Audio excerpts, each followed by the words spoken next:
Morning guys, Andy here from GSVU.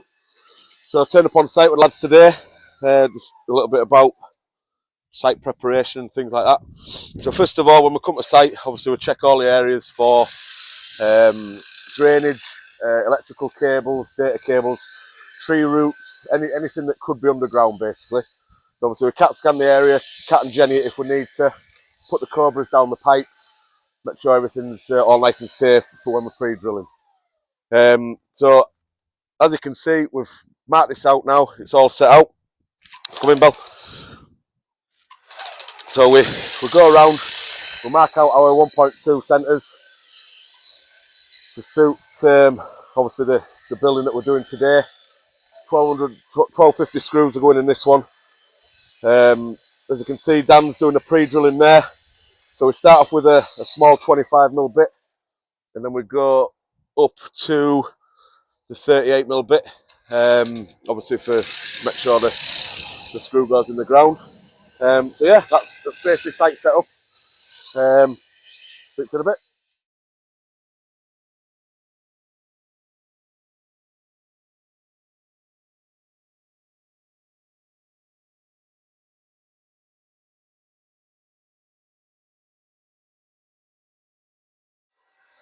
So now we've obviously we've pre-drilled everything, stood all the screws up in the ground. So what we do now, basically get the X5 machine out. It's a high torque, low revolution machine. Drill it into the ground. Come around here, Bill. So what Matt is doing here is obviously he's got all the machine. He's making sure that the screw's level with the post level. So if that screw goes in plumb, we know that we're not going to have any issues. Because then if the screw goes in plumb, the head of the plate is very flat. So the plate's not like that, where you're sitting the timbers or anything like that. It's nice and flat. Put your L brackets on, fix your timber to it.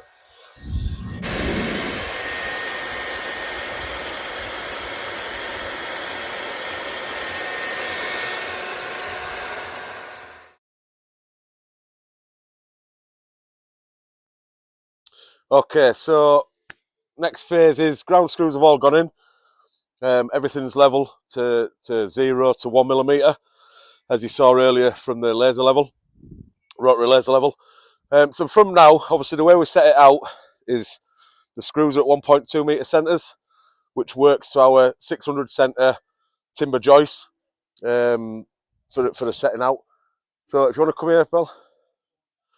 As you can see, again, we're that good that on majority of the screws, we're about 10mm just in from the edge. This string line here will be the outside of the timber base.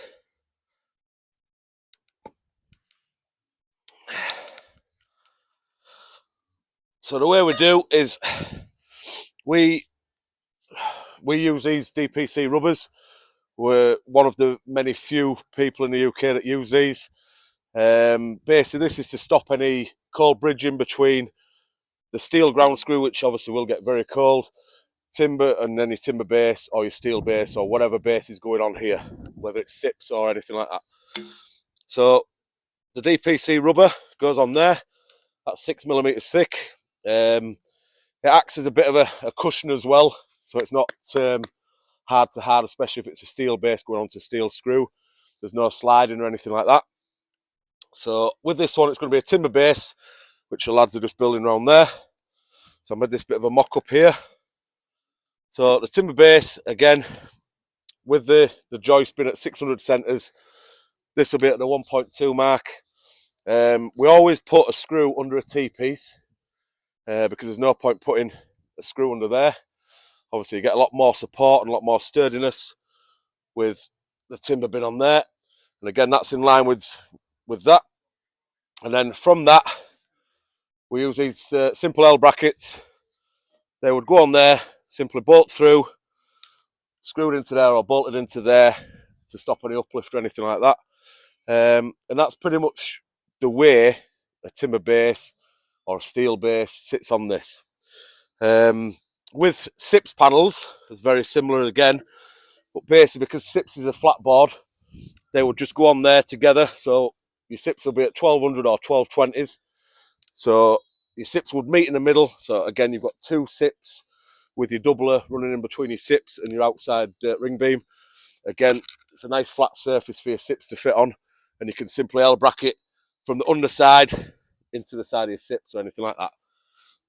So yeah, that's how the base goes. I will put a couple of pictures on after of the base finished, but yeah, it's that's from ground screw to base.